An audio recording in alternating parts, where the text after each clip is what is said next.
All right, so I'm meeting up in my office. I'll be in a socially distanced way with Udit. He's the SEO at DuMont Project. He's been doing SEO for many, numerous years. Looking forward to talking about his history. And then we have a bunch of cool topics we're going to talk about, including how consumers' experience would be with the Next SEO, how AI is transforming the Google SERP, and then how brands are using UI and UX hacks for different reasons for dark patterns and so forth. So really interesting topics. Looking forward to talking to him. And hopefully you guys will enjoy this interview. Stay tuned and enjoy the interview. But first, a quick message from our sponsor. Finding a good SEO partner that specializes in content marketing can be hard. Since 1999, Internet Marketing Ninjas has built its reputation on SEO and content marketing strategies.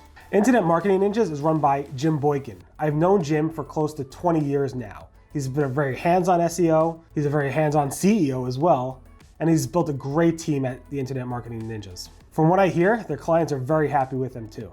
The Internet Marketing Ninjas could also help you with your Core Web Vitals and page experience update. They're very hands-on with that. They'll make the changes for you, not just provide the audit. So check them out at internetmarketingninjas.com. Thank you, Udit, for meeting me here. I appreciate it. You're, I think, the third person I had in my office after the vaccine started rolling out in terms of in-person interviews. So thank you for doing this. I appreciate it. You're risking your life to be here, but although we're both kind of vaccinated, so it's all good. And we are at least 6 feet away, which you might not be able to tell from that camera, but we are. And there's air filters everywhere. It's sucking all the air out. I don't know if it's But anyway, thank you so much for being here. Could you tell people in this camera who you are, what you do? Yeah, so I'm the Senior SEO Manager at the DuMont Project in Los Angeles, California. I am originally from India, so I started my SEO journey in India, where I started working with Performics, that is a part of Publicis Group. I started working there as an SEO analyst, and I've transitioned myself from an SEO analyst to a Senior SEO Manager in the last 4 years. I also got my master's degree in the United States in digital marketing and big data analytics. And I'm leading a lot of Fortune 10 and Fortune 500 accounts at the DuMont Project now. Cool, and you moved here just about, what, how long ago? I came here in August 2019.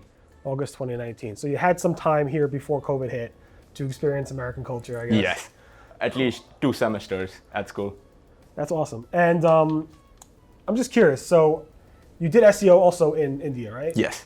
Is there any difference between the mentality of SEO in India versus here, or it's just more about the company you're working for? There's actually a huge difference. So when I start working here, the processes that we look for are changed on the go. Like, we adapt to a lot of SEO strategies in the United States, whereas back home in India, everything is just set. You just follow a protocol, and anyone who doesn't even come from a marketing background could just settle in and start working as an SEO analyst. And it's pretty quick. The only difference that I noticed there and here is that we go through an extensive classroom training, which is no laptops, just book and pen, and you sit and learn SEO for 3 months.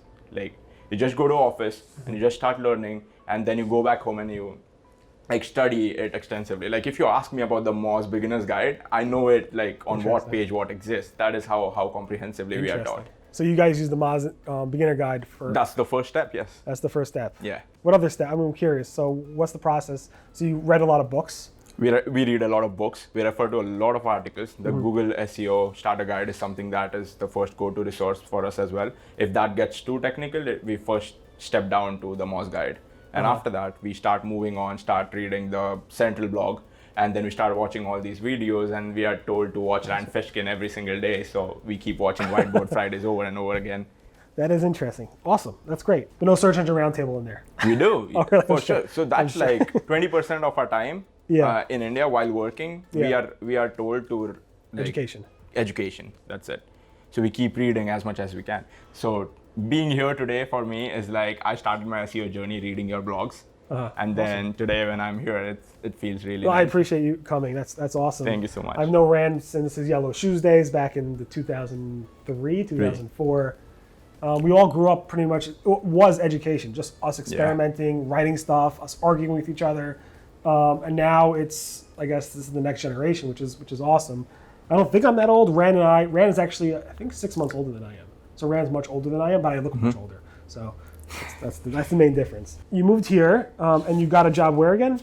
So I did a lot of internship Okay. before I got a job. So while I was studying at school, I was finishing up my master's. I wanted to integrate a little bit of Python coding skills in my resume. Right. I also wanted to include big data, AI, machine learning, a little bit of that towards SEO. Right. So I got my master's in digital marketing, big data analytics.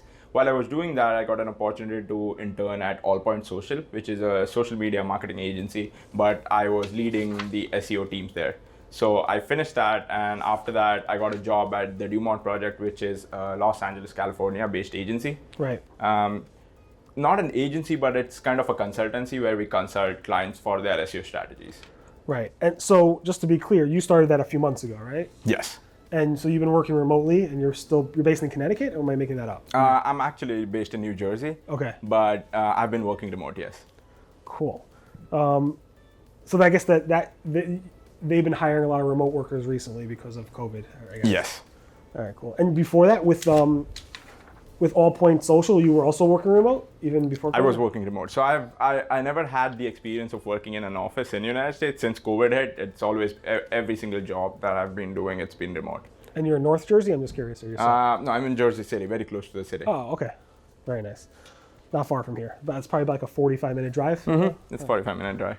Awesome. In this DuMont project, so you're still doing a lot of education, still have time to like say, I'm reading, I'm educating? Absolutely. So here I am responsible for managers and also analysts. So I spend 20% of my time every single day studying, educating myself, and also helping the team get the same culture. And so that as they keep themselves updated, we are able to help our clients much better.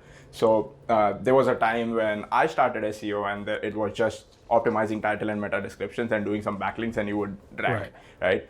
It's much harder now. It's much different now. So I've been doing a lot of experiments myself. I've been using a lot of Python and SEO as well. And doing those experiments have been fruitful to me. So I want to help all the team members that I have with me learn the same things. So I spend 20% of my time teaching and learning myself. Awesome. And you do that on Slack? What do you guys use internally? No, we use Microsoft Teams. Microsoft Teams, okay. Because you are a Fortune 500 company, right? Or no? You work for Fortune 500 companies. Yeah, but we do have clients. How many SEOs do you have under you? 12. 12. Okay, awesome. Awesome. That's great. All right, so let's go into the topics you want to talk about. So the first topic you mentioned was about how consumers' experience would be the next SEO. Very curious what you have to say about that. So, like I said, going back to where I started doing SEO, it was like using keywords, targeting them in the title, meta descriptions, doing backlinks, internal linking, everything that you do in terms of norms and doing that right. Used to get us in the top 10s, used to get us in the top 3s as well. There was a time when we also used a little bit of internal linking, content structure to kind of rank above Apple for a lot of terms where we were selling Apple products ourselves back home in India, right? It was so easy. When I've seen the SEO domain grow from scratch, it's like a lot of other metrics have been kind of ignored over the period of time, right? So we optimize an entire page for their title meta descriptions, but we forget about the bounce rate. We forget about average session duration of a user on a page per session of a user. So what I started doing is I started doing these small experiments where we optimize for those signals, where we start optimizing for those metrics, right? And I found success there, and the speed at which our clients started moving in the search was exponentially high when we would just optimize the on page, right? So I started using Python to create kind of a recommendation engine for products. So a lot of the clients that we work for are e-commerce based. So I started using Python and machine learning to kind of predict the next product they may like, or giving them product card recommendations on the product pages, right? That improved the page session duration of a user. It just wouldn't let a user bounce off the page a lot, right? So changing those aspects helped me kind of rank for all those rank brain signals that exist, like increasing the dwell time of a user on a specific page, or increasing the page per session or average session duration of a user. Similarly, when it came to blogs, what we started doing is started incorporating a lot of video with the transcripts in the blogs, right? So that helped us kind of improve the session duration of a user on a blog page. When we optimized for these signals, Google started pushing us really fast in the search, right? So earlier it used to take a lot of efforts for our clients to rank from the top 50s to top 10s, but they used to quickly come towards top 50s. But now I saw a huge jump from 60s to 20s. That was really quick, because we started optimizing for these signals. So in this, what I noticed was when you kind of optimize your entire website for a user's journey or his experience on the website, it's helping SEO a lot, right? With the new ranking factors that Google has been kind of specifying on just like Core Web Vitals now, we can say that it wants us to optimize for consumer experience. It wants users to kind of experience that joy when they come on your website and not just get frustrated, right? There are tools like Full Story that we used that helped us kind of identify rage clicks on a client's website, that helped us identify so what we did was a lot of times me and my team would manually check how the sessions are going, like if there are any frustrated users, what part of our website is frustrating them, and then we would change the navigation. We would keep changing all the structure of our website to just keep experimenting how that is improving, and that actually helped us a lot. And then moving past May, I think that's going to be the next thing forward, like optimizing your website for consumer experience, not just keywords. That's going to help you rank faster in the SERPs. Right. So I remember, I guess, Google initially saying this probably like 10 years ago. It's about the user. They always said it's about the user, but then they came out with like, we're actually rendering the page like a user would see it. This was like, back then I was like mind blown. Like, you're actually not just looking at the HTML, you're actually rendering the page, and you're like, yes, we're doing that, and we're doing that for multiple purposes, not just for ad placement, but for where people are clicking and what people see versus what they're not seeing. Yeah. But even before that, obviously Rand Fishkin, he came out with all these studies that click-through rates, dwell time, all this stuff actually impacts rankings. Yes. That's a very debatable topic. A lot of debate about that. Google says no, we don't look at click-through rate, we don't look at analytics, we don't necessarily look at Chrome data. Obviously, improving those metrics, you've seen firsthand that they actually make an impact. Do you think that Google's specifically looking at this data, at those click-through rates and stuff like that? I think they're not specifying looking at that data, but what I strongly believe is that it does play a huge role. Like when I was studying RankBrain extensively, what I realized that RankBrain they are experimenting with how a web page is performing in the SERPs. They rank you on first. If you perform well, they go ahead and check all these signals. If a person enjoys, like a user being on a website, the bounce rate is not really high, you tend to retain that rank, right? According to RankBrain, what it's going to do, it's going to keep you on the first spot, try to check if users are satisfied with what they're ranking for, right? And then if they're not, Google is just going to drop you in ranks and then experiment something else. If we look at it with that perspective, I think if we are optimizing for these signals, the dwell time, bounce rate, it's going to help us retain those ranks and not lose it. Oh, so you obviously you don't think they're necessarily looking at click-through rate, but you do think they're looking at dwell time and bounce rate. Yes. And then Google says they don't. Yes. Most SEOs think they do, just like you. So I kind of trust everything Google says. So it's just a contradictory statement from Google itself, because it says that RankBrain is something that is testing that. It's testing whether a user is satisfied on a web page. But how do you know if a user is satisfied or no? These are the metrics: bounce rate, the dwell time. Right. So they say you should satisfy, but they're able to do that based on the content and the structure of the page, not based off of actual signals if they care. So maybe there's some type of correlation there. I'm trying to give Google the benefit of doubt when they say they don't use it, they don't. It's interesting. Obviously, Google tests their own things. They have their search quality raters. They do look at bounce rates and stuff like that for user interface features to see if they're working or not.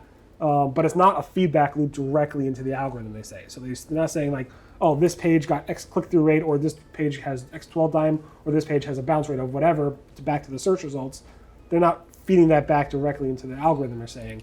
They might look at that later, they said, but... I believe it might impact the entire website's authority, is what I believe. Okay. When it comes to these signals, if you have something that across the website averages out to be good, that website is going to have kind of a good reputation in terms of the algorithms as well, and they might perform better. That's what we have seen over the period of time when I've done these experiments for a lot of e-commerce businesses. They tend to work, and that is what my experience has been until now. But I don't believe that anything that we do in SEO carries for a longer time. You always have to adapt, you always have to change. So that's what we've been doing. We are trying to improve the way we do SEO every single year, studying all the blogs that you put out, all the blogs that we see, everything that Google says. We're trying to adapt and trying to come up with all those ranking signals. That's why SEO is great. I mean, that's why I love SEO. It's constantly changing. It's never the same. You constantly have to improve. And it's a win-win situation. Even if you don't believe or you do believe that dwell time, bounce rate, click-through rate does or doesn't matter for rankings, it matters for users. And if you get people to your website through good rankings, they'll convert higher and they'll be happier and then recommend people to come back to the site. Absolutely.